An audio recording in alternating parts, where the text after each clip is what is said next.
222 grammes alors qu'on doit trouver 220. Donc c'est bon.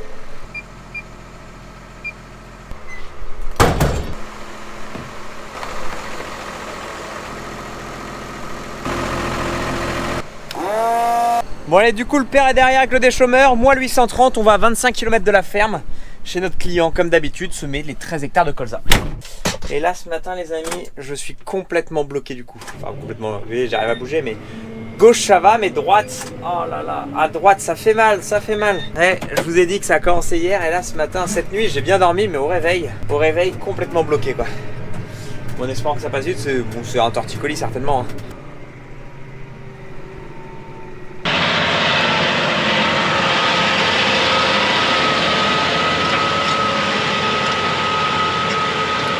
Ça sent super bon la menthe. Il y a de la menthe sauvage ici. Et ça, la menthe sauvage. Ça, c'est de la menthe sauvage, ça. Bon, ça fait un super travail de sol. Hein. Donc là, l'azote qu'on est venu poser hier est en surface du sol. Le déchômage va permettre de l'incorporer un peu dans le sol et va être disponible pour le colza. Ici, le terrain est toujours humide. Hein. Ça n'a pas du tout reblanchi ou séché. Là, on a un bon lit de semences frais pour que le colza se développe. Bon, ça se travaille super bien. Normalement, vous devez mieux m'entendre. La qualité du micro, j'ai acheté un nouveau micro qui est super bien.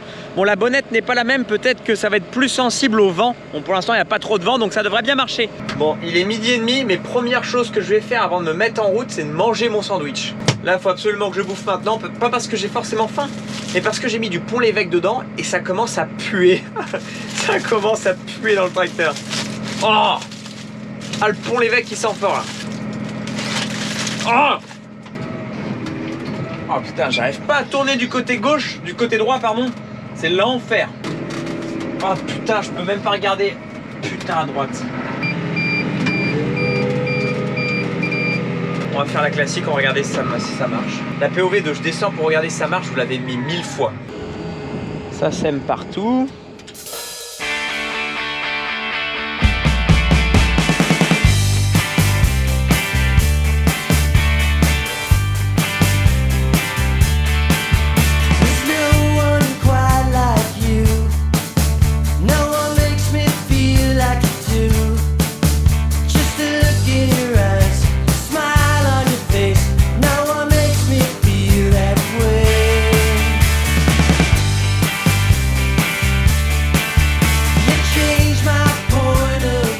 Bon, bah je vous ai pas beaucoup repris les amis, ça avance dans notre chantier. J'ai déjà 10 hectares de fait, j'arrive dans les fourrières. Donc ça se termine, ça se termine. Et oui, c'est assez redondant pour vous, j'ai pas grand chose de plus à vous montrer. La vidéo va être courte. Allez, dernière longueur et colza 2023 terminé.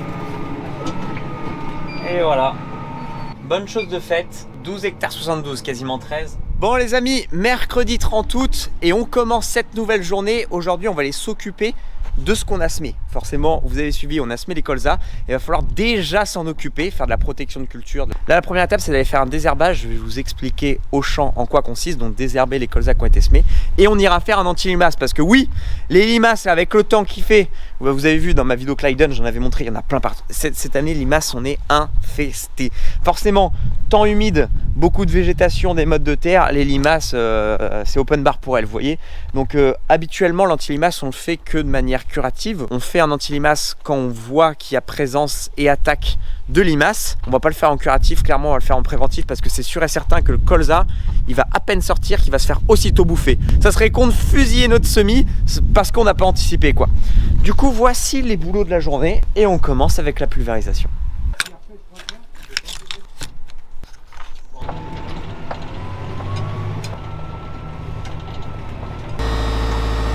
Bon les amis, on se retrouve exactement dans le même champ où on a épandu l'azote l'autre jour ensemble, on a failli perdre la GoPro. Donc là on est chez notre client à 25 km de la ferme pour faire un produit du coup, ce qui s'appelle un racinaire post-semis, donc après semis. C'est pas un traitement qu'on va faire sur la ferme et chez Gilbert parce qu'on décide de faire un autre traitement à la maison et chez Gilbert. Il n'y a pas de qui fait le mieux ou quoi, enfin soit en fait on a le choix, soit on le fait post-semis, soit on le fait post-semis, donc après le semis, ou soit après la levée, post-levée. Nous on a décidé de faire un post-levée. Chez Gilbert aussi, et ici c'est un post-semis, voilà. Il n'y a pas grand chose qui diffère. Par contre, il faut aller tourner les buses parce que on est toujours en buse azote comme l'autre coup. Et là, on va mettre les buses anti-dérive. Pourquoi les buses anti-dérive? Bon, déjà, il y a un tout petit peu de vent, donc bon, c'est mieux. Bon, là, où il n'y en a quasiment pas, il n'y a rien, il n'y a rien. Et surtout parce que, comme je l'ai dit, c'est un produit racinaire, donc on va traiter le sol en surface. Il faut que le sol soit humide. En fait, ce qu'il faut qu'il se passe, c'est que le produit, pour être efficace, il faut qu'il pénètre, rentre un peu dans le sol. Parce que tout simplement, c'est les graines de mauvaises herbes, quand elles vont se développer, les radicelles, les racines de la graine de mauvaise herbe vont se développer, vont venir toucher le produit qui est un peu incorporé dans le sol. Donc la plante va aussitôt mourir ou pas se développer. Donc pour que ce produit pénètre dans le sol, il faut déjà que le sol soit humide, comme on est là. Et il faut les buts antidérives pour faire ce qui s'appelle un nappage, pour que le produit soit bien étalé sur le sol. Et s'il pleut juste après, ou qu'il y a des petites pluies, ou qu'on fait ça pendant la pluie, c'est encore mieux. Comme ça aide encore mieux le produit à rentrer un tout petit peu dans le sol et à venir tuer les mauvaises herbes qui vont venir s'y développer, quoi. Bon, là c'est décidé, on a vraiment un temps de mois de septembre. Même si on n'est pas encore au mois de septembre, là il fait froid, il y a un vent frais là aujourd'hui.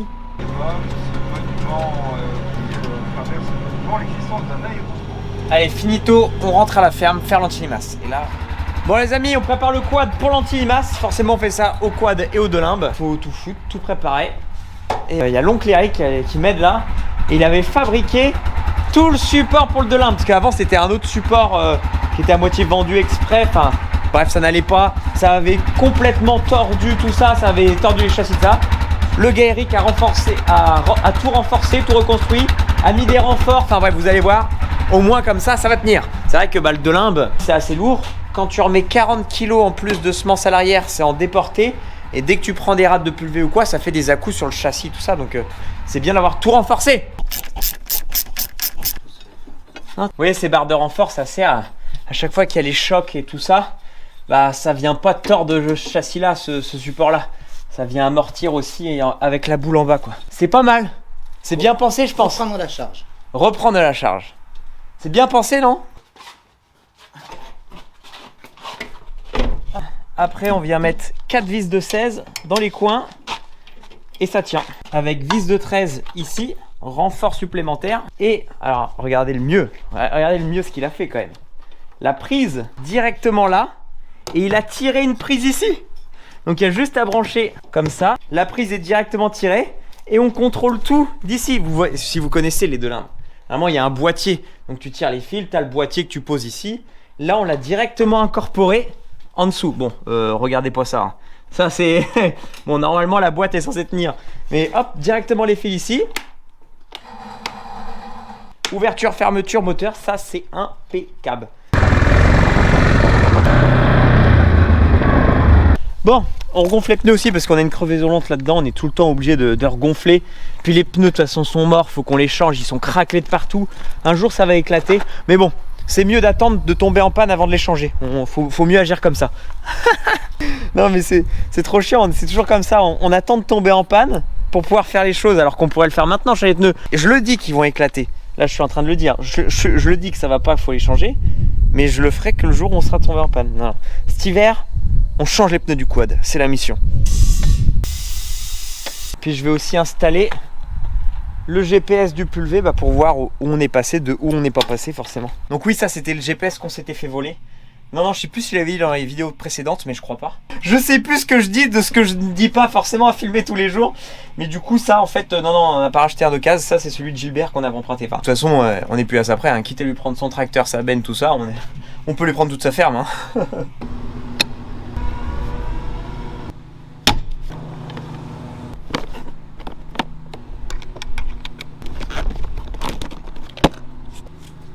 Bon, on a fait un réglage pour 4 kg hectares d'antilimace. Donc l'antilimace, on utilise du Tarex Duo, c'est du métaldéhyde, un molluscicide. Vous voyez, c'est là, quand on est chargé comme ça, que ça fait vachement de balourd sur le quad. Donc vous imaginez, quand tu roules à 20-30 km/h avec ta DKO, ça fait des chocs sur le châssis quand même. Donc tout le renfort qui a été fait, c'est pas trop mal. Ça c'est bien, ça. Tout ça, l'installation du GPS avec les prises, tout ce système-là a été fait pendant le confinement, le premier confinement. Avec mon oncle Eric, premier confinement, t'avais rien à faire en fait. Tu faisais ton boulot de la journée à la ferme, puis après on fait quoi? Et l'oncle Eric a pensé à tout ça, à renforcer le châssis, à démonter tout le moteur, c'était complètement grippé. Et le quad a été entièrement déshabillé. Plein de choses de faites dessus, donc le quad était reparti à neuf, quoi. Quand c'est comme ça, surtout pas oublier de se remettre en 24 mètres. Parce que avec le pulvé, j'avais réglé en 28 mètres de large. Et là, on n'est pas qu'à 24 mètres avec ça. Donc bien penser à remettre parce que sinon je vais passer que tous les 28 mètres et pas tous les 24. Il va y avoir du loupé. C'est parti. Et là, en coupant un travers champ, nous voici dans ce qu'on avait semé avec Clyden. Donc il y a déjà quelques jours et ça lève. Vous voyez déjà le colza qui est en train de lever, c'est fou. Mais il fait bouffer. Ah, et par contre, il se fait défoncer. Le moindre pied de colza se fait bouffer par les limaces. J'aurais aimé avoir une observation avec vous du rendu du semis, mais si tout se fait bouffer par les limaces, on pourra rien observer. Et là, en l'occurrence, ça va être le cas. Forcément, je ne vais pas traiter un anti-limace ici parce que c'est pas une culture principale. Je ne vais pas investir et mettre des produits sur un truc que je vais détruire, quoi.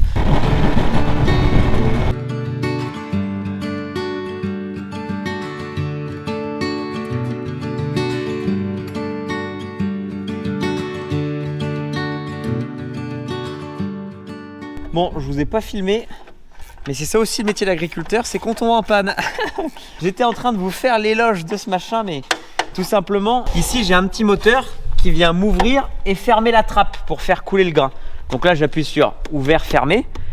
Mais quand j'appuie sur ouvert, fermé ici, il se passe plus rien. Donc on a testé, on a bien le jus qui vient jusqu'au moteur, mais il se passe rien. Donc à mon avis, ça doit être grippé ou quoi. Donc bon, faut démonter, faut dégripper tout. Mais c'est ça aussi le métier, on tombe en panne et il faut le montrer aussi. Hein, comme dit Eric, de toute façon, c'est pas au garage que ça tombe en panne. Hein. C'est bon, moteur démonté. Incroyable, c'est bien d'avoir un chef prêt à aider à la mécanique là. Voilà. Alors l'ouverture marche, mais pas la fermeture. On arrive à ouvrir, tu vois, quand j'ai appuyé sur ouvert, ça a actionné. Mais pour fermer, ça ferme pas. C'est pas grippé. On a démonté, en fait, je vous ai pas filmé, mais on a démonté entièrement. Il n'y a pas de point dur, il n'y a pas de. Ça avait pas l'air grippé, quoi. Alors, tu as fait ouvert, fait fermé. Moins 0,6. Alors, par contre, on n'a pas de jus, c'est ça. Non, il manque de la sauce. On va faire ça. On va croiser la phase et le neutre. Ah oui, tu vas inverser l'ouverture à la fermeture. Tu coupes le jus, ouais. Je vais inverser le truc. S'il démarre dans l'autre sens, s'il part dans l'autre sens, c'est notre problème d'alimentation. J'ai pas testé dessous là-bas, c'est plus compliqué. On inverse ouverture-fermeture pour voir si ça ferme en appuyant sur ouvert. Voilà. Bon, là, ça veut dire que ça vient d'un interrupteur inverseur. Oui, ça viendrait de là du coup. La boîte, elle était ouverte à l'air libre, ça prend la terre et tout ça. Enfin, la boîte, on l'avait collée pour que ça soit isolé, à l'abri. Mais ça s'est décollé, tout ça. Donc, là, tu fais une ouverture, ça fera une fermeture. Ah, ça marche. Donc en fait, c'est le bouton inverseur. Quand tu le mets vers fermé, il se passe rien. Oui. Allez, je vais le remettre en position.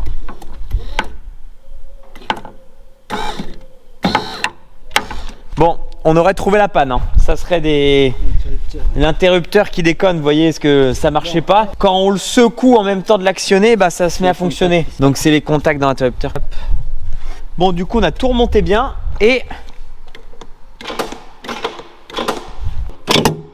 tout fonctionne bien. On a dû réparer un faux contact, réparer temporairement du coup. Et ça me fait peur. J'ai peur que le semoir à blé, ça soit la même genre de connerie. J'ai peur que le semoir à blé qui déconnait, où je vous en parle depuis tout le mois d'août, c'est le truc qui m'a tracassé. Je vous ai harcelé avec ça. Et j'ai peur que le semoir à blé, ça fonctionne pour le moment. Mais j'ai bien peur que c'est du fait qu'on ait testé tous les fils, que le père ait vraiment tout nettoyé, qu'on ait un peu touché un faux contact qui marche pour le moment mais qui refera faux contact dans l'avenir quoi. C'est ça qui me fait peur avec le semoir à blé. Tiens tes douilles, hop. Et merci le crack Eric qui m'a donné un gros coup de main et qui m'a aiguillé dans tout parce que là tout seul j'aurais pas fait quoi. Voilà. Du coup on met ça dans la remorque et on va chez Gilbert.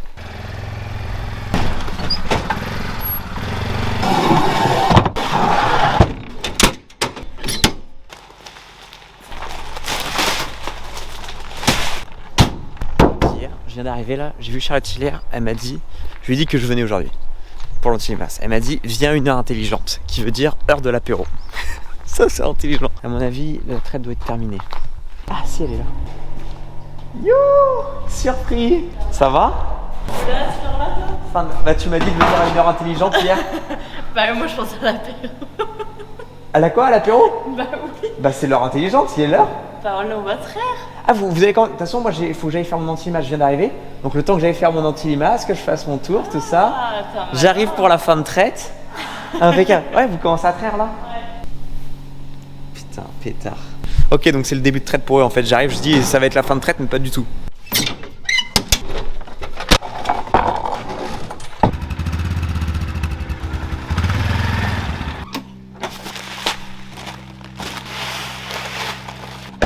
Bon, cette fois-ci, on met le casque parce qu'il y a un tout petit peu de route pour atteindre le champ.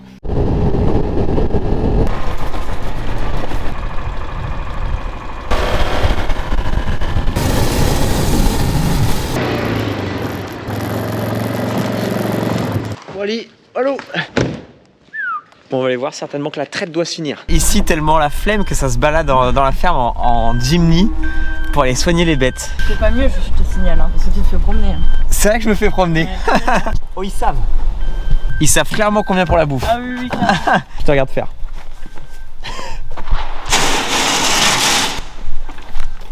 Bon, allez les amis, comme d'habitude, à chaque fois que j'ai un stir là ici, peut-être que j'en fais exprès, on sait pas.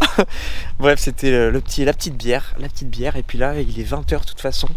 On rentre, on range tout, et c'est fin de journée. On se voit demain pour l'avant-dernière vidéo. Déjà, l'avant-dernière vidéo. Allez, à demain!